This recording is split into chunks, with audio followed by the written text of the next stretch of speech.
दोस्तों आईपीएल 2025 के 65वें मैच में आरसीबी और एसआरएच की टीमें एक दूसरे के आमने सामने थी। दोस्तों यह महामुकाबला हैदराबाद के लिए सिर्फ एक सम्मान बचाने की लड़ाई थी, क्योंकि दोस्तों एसआरएच की टीम पहले ही प्लेऑफ की रेस से पूरी तरह से बाहर हो चुकी थी। मगर दोस्तों विराट कोहली की आरसीबी के लिए यह महामुकाबला प्लेऑफ में टॉप 2 में जगह बनाने के लिए काफ़ी ज़्यादा करो या मरो वाला महामुकाबला था। दोस्तों इस महामुकाबले में रोमांच की सारी हदें पार हो जाती है। पहली बार विराट कोहली की मासूका अनुष्का शर्मा भी स्टेडियम तक आई हुई थी अपनी आरसीबी को सपोर्ट करने के लिए। दोस्तों इस महामुकाबले में आरसीबी के रेगुलर कप्तान रजत पाटीदार के स्थान पर विकेट कीपर बल्लेबाज जितेश शर्मा आरसीबी की कप्तानी कर रहे थे। और इस महामुकाबले में दोस्तों जितेश शर्मा टॉस जीतकर बिना कुछ सोचे समझे पहले गेंदबाजी करने का फैसला कर लेते हैं। और दोस्तों जितेश शर्मा द्वारा लिया गया पहले गेंदबाजी करने का फैसला ही आरसीबी के लिए सबसे बड़ी मुसीबत साबित होता है, क्योंकि दोस्तों इस महामुकाबले में हैदराबाद के 3 बल्लेबाज कसम खाकर मैदान पर उतरे हुए थे। दोस्तों लखनऊ का एकाना स्टेडियम सिर्फ आरसीबी फैंस से खचाखच भरा हुआ था। 50,000 दर्शक सिर्फ विराट कोहली की आरसीबी को सपोर्ट करने के लिए स्टेडियम तक पहुंचे हुए थे। मगर दोस्तों हैदराबाद के ओपनर बल्लेबाज अभिषेक शर्मा और ट्रेविस हेड यह दोनों बल्लेबाज अपने सिर पर कफन बांधकर मैदान पर उतरते हैं और अभिषेक शर्मा तो कुछ ज़्यादा ही खतरनाक बल्लेबाजी करते हैं। दोस्तों अभिषेक शर्मा अपना तेवर दिखाते हुए भुवनेश्वर कुमार के पहले ओवर की पहली ही गेंद पर ज्वालामुखी बनकर ऑफ साइड की तरफ शानदार चौका जड़ देते हैं। उसके बाद दोस्तों भुवनेश्वर कुमार की अगली गेंद पर एक बार फिर से अभिषेक शर्मा लेग साइड की तरफ शानदार युवराज सिंह के स्टाइल में लंबा सा छक्का पेल देते हैं। और इस तरह से दोस्तों अभिषेक शर्मा भुवनेश्वर कुमार के पहले ही ओवर में गेंद के धागे खोलते हुए पूरे 15 रन लूट लेते हैं।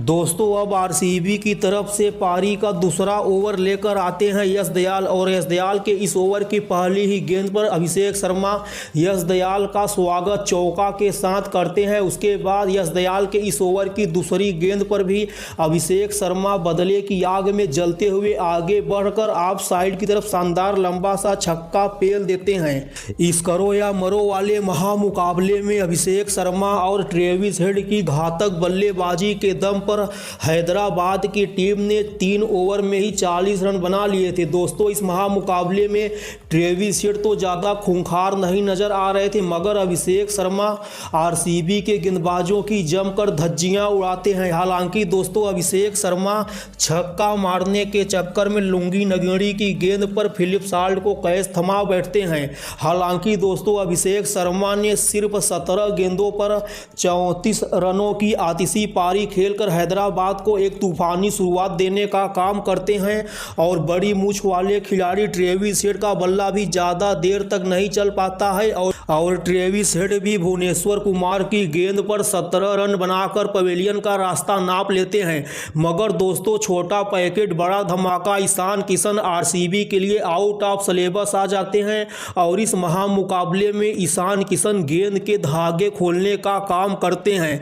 दोस्तों ईशान किशन क्रिकेट की 22 गज की पट्टी पर कदम रखते ही आरसीबी के हर एक गेंदबाज की चुन चुनकर काफ़ी दर्दनाक तरीके से पिटाई करने का काम करते हैं। दोस्तों इस महामुकाबले में ईशान किशन हैदराबाद के लिए ट्रम्प कार्ड साबित होते हैं। एक तरफ से हैदराबाद के सभी बल्लेबाज आरसीबी के गेंदबाजों के सामने हथियार डाल दे रहे थे और पवेलियन का रास्ता नाप ले रहे थे, मगर दोस्तों दूसरी साइड से छोटा पैकेट बड़ा धमाका ईशान किशन क्रिकेट की 22 गज की पट्टी पर चट्टान बनकर खड़े हो गए थे और अकेले दम पर विराट कोहली की आरसीबी के सभी गेंदबाजों गेंदबाजों की जमकर धज्जियां उड़ाने का काम करते हैं।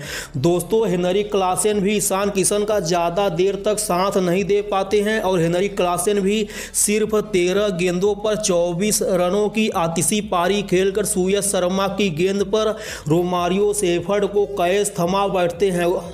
दोस्तों हेनरिक क्लासेन के आउट होने के बाद थोड़ी देर तक क्रिकेट की 22 गज की पट्टी पर अनिकेत वर्मा का भी तूफानी अंदाज देखने को मिलता है और अनिकेत वर्मा ने भी गेंद के धागे खोलते हुए सिर्फ 9 गेंदों पर ही 288 की ताबड़तोड़ स्ट्राइक रेट के साथ 26 रनों की तूफानी पारी खेलने का काम करते हैं। हालांकि दोस्तों नीतीश कुमार रेड्डी बुरी तरह से फ्लॉप साबित होते हैं, लेकिन दोस्तों एक साइड से लगातार ईशान किशन आरसीबी के सभी गेंदबाजों की जमकर खबर लेने का काम करते हैं।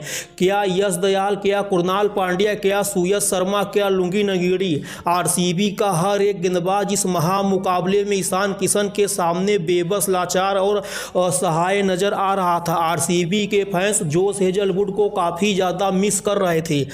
दोस्तों इस महामुकाबले में ईशान किशन घातक बल्लेबाजी करते हुए सिर्फ 48 गेंदों पर 94 रनों की तूफानी पारी खेलते हैं। दोस्तों इस दौरान ईशान किशन के बल्ले से 5 लंबे लंबे छक्कों की भी बारिश होती है। हालांकि दोस्तों ईशान किशन अपना सेंचुरी नहीं पूरा कर पाते हैं, मगर ईशान किशन द्वारा खेली गई 94 रनों की आतिशी पारी भी किसी शतक से कम नहीं मानी जाएगी।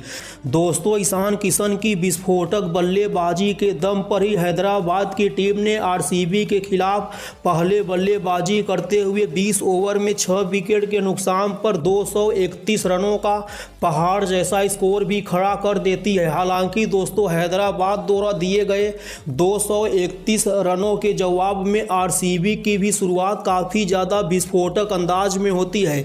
दोस्तों इस महामुकाबले में विराट कोहली भी अनुष्का शर्मा से शर्त लगाकर मैदान पर उतरे हुए थे और विराट कोहली पहले ओवर की पहली ही गेंद से तबाही मचाने का काम करते हैं। इस महामुकाबले में फिलिप साल्ट का बल्ला शुरुआत में काफ़ी ज़्यादा खामोश था, मगर विराट कोहली इस महामुकाबले में फिलिप साल्ट जैसी तूफानी बल्लेबाजी कर रहे थे। विराट कोहली लगातार गेंद के धागे खोलते हुए हैदराबाद के सभी गेंदबाजों की जमकर धज्जियां उड़ा रहे थे। हालांकि दोस्तों इस महामुकाबले में विराट कोहली ज़्यादा देर तक हैदराबाद के गेंदबाजों की धज्जियां नहीं उड़ा पाते हैं और विराट कोहली सिर्फ 25 गेंदों पर 43 रनों की तूफानी पारी खेलकर नए नवेले स्पिनर गेंदबाज हर्ष को अपना विकेट थमा बैठते हैं। हालांकि दोस्तों विराट कोहली के आउट होते ही फिलिप साल्ट भी अपना असली रंग दिखाने का काम करते हैं। जब तक विराट कोहली के साथ फिलिप साल्ट बल्लेबाजी कर रहे थे तब तक फिलिप साल्ट काफ़ी ज़्यादा खामोश थे, मगर बड़े भाई विराट कोहली के आउट होते ही फिलिप साल्ट आग का गोला बन जाते हैं और अपनी जहरीली बल्लेबाजी से हैदराबाद के सभी गेंदबाजों की जमकर धज्जियां उड़ाते हैं। दोस्तों जब तक फिलिप साल्ट क्रिकेट की 22 गज की पट्टी पर अपने तूफानी अंदाज में बल्लेबाजी कर रहे थे, ऐसा लग रहा था कि आरसीबी की टीम इस करो या मरो वाले महामुकाबले में हैदराबाद द्वारा दिए गए 231 रनों के पहाड़ जैसे स्कोर को बौना साबित कर देगी। मगर दोस्तों जैसे ही फिलिप साल्ट पैट कमिंस की गेंद पर आउट होकर पवेलियन चले जाते हैं, उसके बाद से ही आरसीबी की उल्टी गिनती शुरू हो जाती है। दोस्तों 173 रनों तक आरसीबी के सिर्फ 3 ही विकेट गिरे थे। जितेश शर्मा और रजत पाटीदार लगातार अपनी तबाही मचाने वाली घातक बल्लेबाजी से हैदराबाद के गेंदबाजों की जमकर धज्जियां उड़ा रहे थे, मगर दोस्तों जैसे ही रजत पाटीदार रन आउट होते हैं उसके बाद से ही आरसीबी की बर्बादी की कहानी लिखनी शुरू हो जाती है। रजत पाटीदार के आउट होने के बाद नए बल्लेबाज आते हैं रोमारियो शेफर्ड, और रोमारियो शेफर्ड भी ईशान मलिंगा की पहली ही गेंद पर ईशान मलिंगा को ही कैच थमा बैठते हैं। दोस्तों बिना खाता खोले ही रोमारियो शेफर्ड के आउट होने के बाद लखनऊ के एकाना स्टेडियम पर बैठे हुए 50,000 आरसीबी के फैंस की आंखें नम हो चुकी थी। हालांकि दोस्तों जितेश शर्मा कुछ अच्छे शॉट खेलते हैं और आरसीबी की टीम को यह महामुकाबला जिताने के लिए अपनी तरफ से पूरी कोशिश करते हैं, मगर इस मैच में कप्तान बने जितेश शर्मा भी अपनी पारी को 24 रनों से आगे नहीं बढ़ा पाते हैं और आरसीबी का हर एक बल्लेबाज हैदराबाद के गेंदबाजों के सामने आसानी से हथियार डाल देता है और आरसीबी की टीम देखते ही देखते 189 रनों पर ही ऑल आउट हो जाती है। और इस तरह से दोस्तों पैट कमिंस की हैदराबाद की टीम ने आरसीबी को 42 रनों से बुरी तरह से धूल चटा देती है और आरसीबी का नंबर 1 और नंबर 2 पर फिनिश करने का सपना ही रह जाता है। हालांकि दोस्तों आरसीबी का अभी भी एक मुकाबला बाकी है, वह आरसीबी को इसी मैदान पर लखनऊ के खिलाफ खेलना है। अगर आरसीबी की टीम उस मैच में लखनऊ को धूल चटा देती है तब भी आरसीबी के पूरे 19 पॉइंट ही हो पाएंगे।